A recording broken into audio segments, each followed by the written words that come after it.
Target का सपना सारे तो अधूरे हैं, है ना। पड़ोसी के पास सब कुछ है, उसके घर में कार भी है, इधर वाले पड़ोसियों को देखते होंगे, इनके पास रिकग्निशन भी है, कोई गोल्ड बन गया, कोई टोपाज बन गया, कोई एमराल्ड बन गया। तो दूसरों को देख करके लगता है कि सबके पास सब कुछ है, बस हमारे पास ही कुछ नहीं है। ऐसे कितने लोगों को लगता है कि सबके पास सब कुछ है लेकिन हम पे ही नहीं है कुछ भी, है ना। हम ही इस मामले में पीछे रह गए। भगवान ने भी कहाँ पर नज़रें फेर ली और जो कुछ भी था बचा कुचा भी नहीं दिया। तो अच्छा, फ़ोन के चक्कर में पड़ेंगे ना, तो या तो पहले पूरी रिकॉर्डिंग कर लो, डिस्टर्ब हो जाएगा, है ना। लाइट मत जलाया करो रिकॉर्डिंग करने में, या तो गलती से, तो लाइट डिस्टर्ब करती है। कौन चला रहा है? सारे ही हैं। ऐसे पूछो कौन नहीं चला रहा।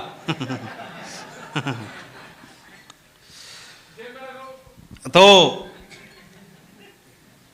उसमें क्या होगा, डिस्टर्बेंस होगा थोड़ा सा, है ना, कि लाइट जलती है, आंखों में पड़ती है, और कोई बात नहीं है। रिकॉर्डिंग की प्रॉब्लम नहीं है, रिकॉर्डिंग तो इसलिए बड़ी वाली चल रही है।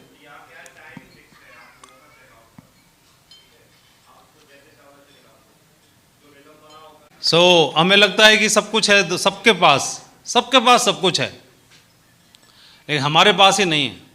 और सबको अपने जीवन में अभाव दिखाई देता है, कमियां दिखाई देती हैं नहीं दिखाई देती हैं। कितने लोग लगता है कि मेरे जीवन में अभाव तो है, कमियां तो हैं, है कि नहीं? मेरे को लगता है, आपके में नहीं है? कोई अभाव नहीं, कोई कमियां नहीं है। हाँ। अभाव कमियां, है ना, है कि नहीं है? बहुत सारा है। तो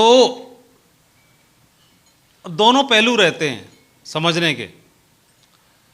सब पहलू ये रहते हैं कि अगर गड्ढा है तो बरसात अगर होगी तो सबसे पहले उधर ही आगे भरेगा। पहले से ऊंचे टीले पे हो तो बूंद ना टेकेगा, है ना। तो परमात्मा का शुक्रिया भी अदा करना चाहिए कि बरसात होगी, जब भी देने वाला देता है तो छप्पर फाड़ के देता है, उधर ही टिकेगा। दूसरी बात एक और भी, अभाव क्यों दिखाई देता है, उसके पीछे कारण होता है।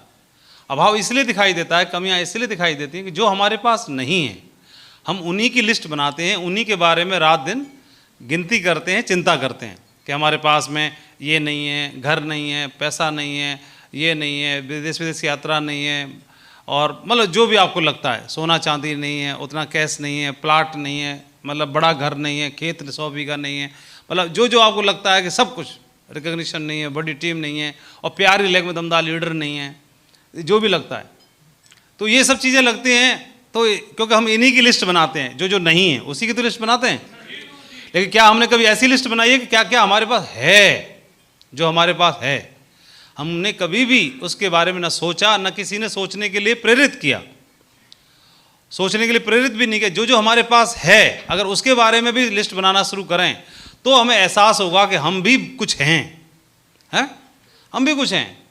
हम सोचना शुरू करें कि हम भारत जैसे देश में पैदा हुए, है ना, जो संतों की भूमि है, जो ऐसी भूमि है जहाँ वीर महापुरुष पैदा हुए, जो ऐसी भूमि है जहाँ से पूरे दुनिया को दिशा दिखाई गई, और जो संस्कारों से ओतप्रोत है, ऐसी भूमि में जन्म लेने का मौका मिला, है ना। जिस घर में, जिस परिवार में जन्म लेने का मौका मिला, जिस पेरेंट्स का प्यार मिला, जो परिवार मिला, क्या वो परिवार सबके पास होगा? क्या इस दुनिया में बहुत सारे लोग अनाथ होते हैं, लाखों, मालूम है आपको? सबके पास, सबके सर पे हाथ नहीं होता माँ बाप के प्यार का, सब पे पिता का नाम नहीं है, कईयों को मालूम ही नहीं उनके पिता भी कोई है कि नहीं है। घर में परिवार, भाई बहनों का प्यार, घर में बच्चों का प्यार, इसके अलावा 2 वक्त की रोजी रोटी मिलती है, लेकिन सबके पास नहीं है, मालूम है आपको? सबके पास बदन ढकने का कपड़ा भी नहीं है इस देश में, हमारे ही भारत देश में। हम अफ्रीकन कंट्रीज़ की बात नहीं करते, अफ्रीकन कंट्रीज़ में तो बहुत लोग गरीब हैं, है ना, वहाँ पर सबको खाना और सबको कपड़े नसीब नहीं है। लेकिन हम अपने ही कंट्रियों की बात करते हैं, हमारे देश में भी लाखों लोग ऐसे हैं जो हर रोज़ भूखे सोते हैं। जब आपका यहाँ बुफे लगा और इसमें से कुछ खाना बचा होगा कि नहीं बचा होगा, है? तो होटल स्टाफ तो खा नहीं सकता, तो वो उस खाने को फेंका नहीं जाता, खाने की परमिशन नहीं है, वो कलेक्ट होकर के वो खाना फिर एक NGO के द्वारा ऐसे बच्चे जिनको खाना नहीं मिला वहाँ तक पहुँचाया जाता है। तो ऐसे हमारे घर में खाना टाइम से मिलता है कि नहीं मिलता है? छत है कि नहीं हमारे पास? कच्ची सही, छोटी सही, कच्ची सही, है कि नहीं? सर ढकने के लिए कपड़ा है कि नहीं? तन ढकने के लिए परिवार है कि नहीं है? स्वस्थ शरीर है कि नहीं, हाथ पैर है कि नहीं, स्वस्थ दिमाग भी है, मन भी है कि नहीं, सोचने की समझने की सद्बुद्धि है कि नहीं? अरे बताओ ना, पढ़ने का लिखने का मौका मिला कि नहीं? मैं 2 क्लास 4 क्लास 6 क्लास कुछ तो पढ़ने का मौका मिला, और शाम को खाना मिलेगा, बनेगा कि नहीं बनेगा इसकी जानकारी तो हमको है कि नहीं? बिल्कुल है। लेकिन यही नहीं, और भी इसके अलावा बहुत सारी चीज़ें हैं जो हमारे जीवन में हमारे पास में मौजूद हैं, और वो दुनिया में लोगों के पास नहीं है। उनको बारे में काउंट करना शुरू करते हैं, फिर देखते हैं हमारे जीवन में जो भी अभाव है, कमियां हैं। तो हम जिस परिवार में जन्म लेते हैं तो उस परिवार में कभी माँ बाप को हम दोष नहीं देते। दुनिया के किसी भी बच्चों से पूछोगे कि आपके माँ बाप कैसे हैं, तो क्या बताता है? दुनिया के सबसे अच्छे माँ बाप हैं मेरे। हर कोई यही बोलता है। क्या बोलता है? दुनिया। तो क्या दुनिया के सबसे अच्छे हैं? लेकिन उसकी नज़रों में दुनिया के सबसे अच्छे हैं, है ना? किसकी नज़रों में? उन बच्चों की नज़रों में दुनिया के सबसे अच्छे हैं। वहाँ लाड़ मिला, प्यार मिला, केयर मिली, है ना, सब कुछ मिला, है ना, समझ रहे? तो फिर वहाँ पर कोई कमी होती है, जैसे आपका गाँव में जन्म हुआ, वहाँ शिक्षा का अभाव है, वहाँ साधनों का अभाव है, वहाँ पर समृद्धि का अभाव है कि नहीं? कमियाँ हैं कि नहीं? लेकिन क्या हम दोष देते हैं माँ को, पिता को? नहीं, दोष नहीं देते। हम क्या करते हैं? जिम्मेदारी स्वीकार करते हैं। क्या? जिम्मेदारी स्वीकार करते हैं। कोई बात नहीं माँ, इस घर में लाल आ गया है, मैं आ गया हूं, समृद्धि की बात आएगी, कोई कमियों की बात आएगी, मैं पूरा करूंगा, है ना, एजुकेशन की बात आएगी, साधनों की बात आएगी, मैं पूरा करूंगा। और आप जिम्मेदारी लेते हैं कि नहीं लेते हैं? लेकिन दोष नहीं देते। बोलो हाँ कि ना? ऐसे ही, ठीक ऐसे ही हमने अब इस परिवार में जन्म ले लिया, सेफ सॉफ रूपी परिवार में जन्म ले लिया, इस टीम में जन्म ले लिया, और ये टीम भी बहुत दमदार है, इस टीम के मुखिया बहुत दमदार हैं। और कोई छोटी मोटी कमी भी है। कमी इस बात की हो सकती है कि लोग ज़्यादा टारगेट क्वालिफाई नहीं करते, ज़्यादा स्टार परफॉर्मर नहीं बनते, ज़्यादा कोई लंदन घूम के नहीं आया, ज़्यादा प्रीमियम कार अचीवर्स नहीं है, ज़्यादा ये नहीं है, ज़्यादा वो भी नहीं। तो क्या फ़र्क पड़ता है? जिस परिवार में हम आए, जिस टीम में हम आए, वहाँ पर अब हमारा जन्म हो गया है। किसका जन्म हो गया है? अब आज से पहले कोई होते होंगे नहीं होते होंगे अलग बात है, अब होंगे, क्योंकि मैं आ गया हूं। क्या? मैं आ गया हूं, अब होंगे। टारगेट भी होंगे, स्टार परफॉर्मर भी बनेंगे, देश विदेश की यात्राएं भी होंगी, कार भी आएगी, सेल्स भी आएंगी, रिकॉग्निशंस भी बनेंगी। जिस तरह हम परिवार को स्वीकार कर लेते हैं, अपने परिवार को, फैमिली को स्वीकार कर लेते हैं, ऐसे ही ठीक हम अपने बिजनेस का ये परिवार है, बिजनेस फैमिली है, इसको भी हम अपनी अपलाइन को, अपनी टीम को, अपने मुखिया को जैसे हम स्वीकार कर लेते हैं, तो वहाँ पर परेशानियाँ खत्म हो जाती हैं, दिक्कतें सब खत्म हो जाती हैं, झगड़े सब खत्म हो जाते हैं। और हमें ब्लेस फील करना चाहिए, जिस तरह हम परिवार में हैं, जो भी हैं, ऊपर वाले परमपिता परमात्मा का, जिन्होंने हमें स्वस्थ शरीर दिया, स्वस्थ मन दिया, और परिवार दिया, घर दिया, सब कुछ दिया, और जो नहीं दिया उसको हासिल करने की शक्ति दी, उसको हासिल करने के लिए समझ दी, और उसको हासिल करने के लिए सेफ सॉफ रूपी बिजनेस भी हमको दे दिया, है ना। तो इसके लिए हमें क्या करना चाहिए? ऊपर वाले का धन्यवाद और शुक्रिया अदा करना चाहिए। और बहुत सारे ऐसे लोग हैं जो आपकी तरह बनना चाहते हैं, हासिल करना चाहते हैं, आपके जैसा बनना चाहते हैं। बहुत सारे लोगों का सपना है, जो हमारे पास है वो सबके पास नहीं है ना।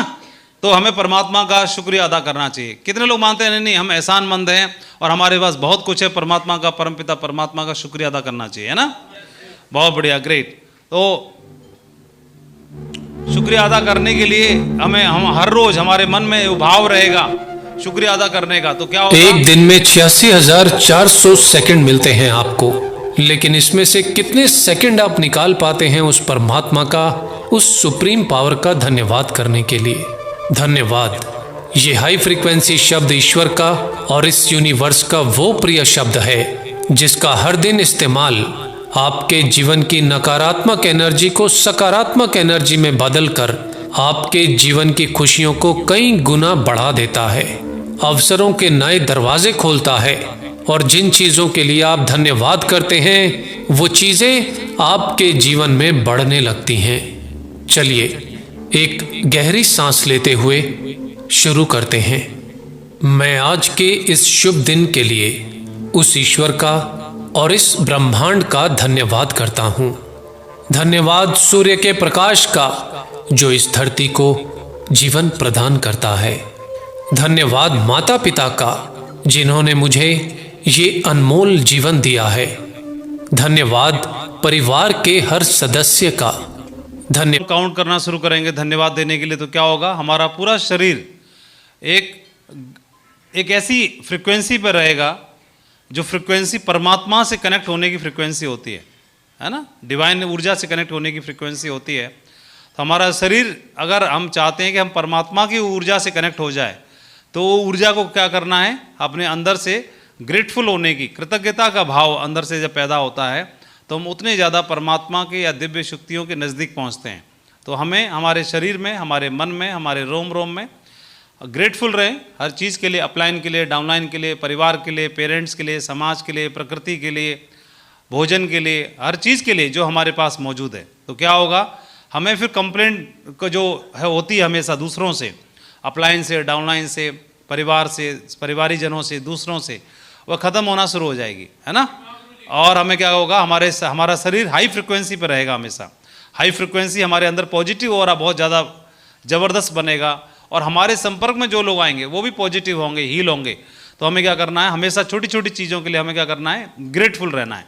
इसको बोलते हैं और हिंदी में एहसानमंद होना, है ना। क्या होना, बोलो क्या होना, एहसानमंद होना। छोटी छोटी चीज़ के लिए एहसानमंद होना, है ना। तो प्रकृति के लिए, ऊपर वाले के लिए, सब चीज़ों के लिए, छोटी छोटी चीज़ के लिए जब एहसानमंद होते हैं तो हमारे जीवन में और खुशियाँ आती हैं। क्या आता है, और खुशियाँ आने की शुरुआत होती है, और ज़्यादा और ज़्यादा और ज़्यादा और ज़्यादा।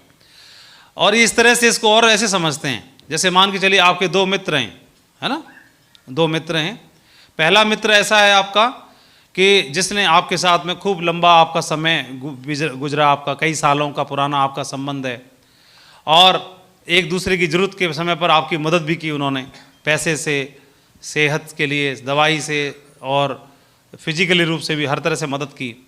लेकिन उसके एहसानमंद नहीं होते हैं, है ना। जैसे आपने भी उसकी काफ़ी सारी मदद की, तो आपने उसकी कई सारी मदद करने के बावजूद, पैसे से भी आपने उसकी मदद की पहले मित्र की, और उसके बावजूद भी वो क्या है, एहसानमंद नहीं होता। वो क्या करता है, अरे तुम्हारे जैसा दोस्त यार किसी को ना मिले, ऐसे बोलता है, हैं, क्या बोलता है, तुम्हारे जैसा दोस्त होने से तो नहीं होना ही बढ़िया है। और वो बोलता है तू यार दोस्त के नाम पे धब्बा है, अल्लाह अपना घर ताने जा रहा है, मीटर ताने जा रहा है, गाड़ी लाया जा रहा है, ये नहीं है कि 1 लाख एक की पेटी इधर भी दे दे।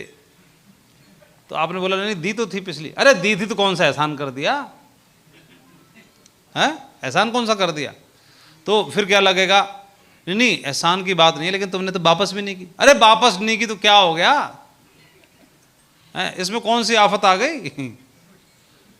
अरे तुमसे मेरे पे आए, मेरे से कोई और ले गया। तो अभी उसको वो एहसानमंद नहीं होता, और आए दिन मतलब कंप्लेंट ही करता रहता है, अरे तुम इधर मेरी तरफ बात कर रहे हो, तुम्हारा तो चकाचक है, हमारा तो कुछ नहीं है। तो वो क्या है, जो भी आपने मदद की हर तरह से, उसके बावजूद भी वो एहसानमंद नहीं होता। एक मित्र ऐसा है। दूसरा आपका ऐसा है कि आपने पैसे से उसकी कभी मदद नहीं की, और कभी जरूरत में भी ऐसे काम नहीं आ पाए, लेकिन वो ऐसा है कि हर छोटी से छोटी चीज़ को भी कृतज्ञता के भाव के साथ लेता है। बोलता है कि आपके जैसा मित्र होना, आपके जैसा दोस्त होना परम सौभाग्य की बात है।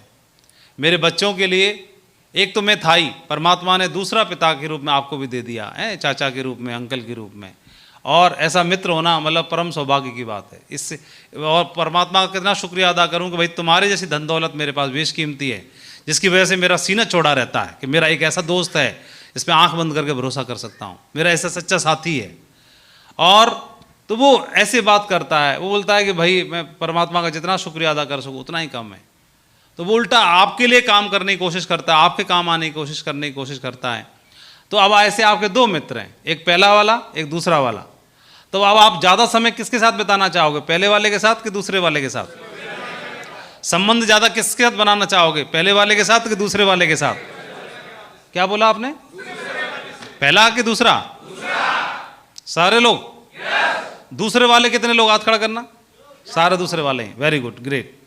तो ऐसे आप लोग समझदार हैं सभी, तो आपने दूसरे वाले को चुना। लेकिन क्या ये जो ऊपर वाली परम पिता की शक्ति है, दिव्य शक्ति है, क्या ये हमारी बराबर भी समझदार नहीं होगी क्या?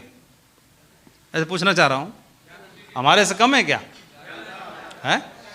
तो हमसे भी ज़्यादा है, तो हम भी तो उसी के बच्चे हैं। तो अभी क्या होगा कि इसमें दो तरह के हैं, उसने सब कुछ दिया है ना, तो ह्यूमन बीइंग के रूप में हमें जन्म दिया, इस पृथ्वी पे भेजा, स्वस्थ शरीर दे के भेजा, लंग से लेके हार्ट से लेके पूरा शरीर अंदर से बाहर से स्वस्थ बना के भेजा, अच्छा घर परिवार चुन के दिया, अच्छा माहौल दिया, भोजन दिया, प्रकृति के प्राकृतिक वातावरण में, अच्छे वातावरण में जन्म लेने का मौका दिया और सब कुछ दिया। और हम कंप्लेंट नहीं करते रहते हैं, अरे क्या प्रभु जा पिक्चर देख ली, कुछ काम नहीं बना, जा देवी माँ, आज से मैं तेरी पूजा नहीं करता। तो पिक्चर में देख के आ गया था, है ना। तो देवी माँ का त्रिशूल गिरेगा तब काम पूरा होगा, तब देवी को मानेगा, नहीं तो पूजा बंद उसकी। तो अभी क्या है कि एक तो ऐसा एहसान फरामोश है, सब कुछ दिया उसके बावजूद भी क्या करता है, कुछ मानता नहीं है। और एक है जिसके पास कम है लेकिन मानता ज़्यादा है ना, है तो कम लेकिन एहसानमंद बहुत ज़्यादा है। तो ऊपर वाली शक्ति किसके साथ ज़्यादा संबंध बनाना चाहेगी, हैं? तो हम कौन है, पहले वाले कि दूसरे वाले? अब हमें अपनी गिनती चेक करनी है अपने आप से कि मैं कौन सी कैटेगरी में हूं, पहली वाली में कि दूसरी वाली में। क्योंकि वह शक्ति भी उसी के साथ ज्यादा प्रसन्न होगी, किसके साथ? जो एहसानमंद है, जो कृतज्ञ है, जो दिया उसके लिए तो थैंक यू बोलोगे तो क्या होगा, अगली बार बगैर मांगे ही दे देगी, है ना, बगैर बोले बगैर मांगे। तो वह शक्ति उसी के साथ और प्रसन्न होती है। अभी समझ में आ रहा है कि नहीं आ रहा आपको? तो हमें हमेशा छोटी छोटी चीजों के लिए एहसानमंद होना है, सभी के लिए, सही है।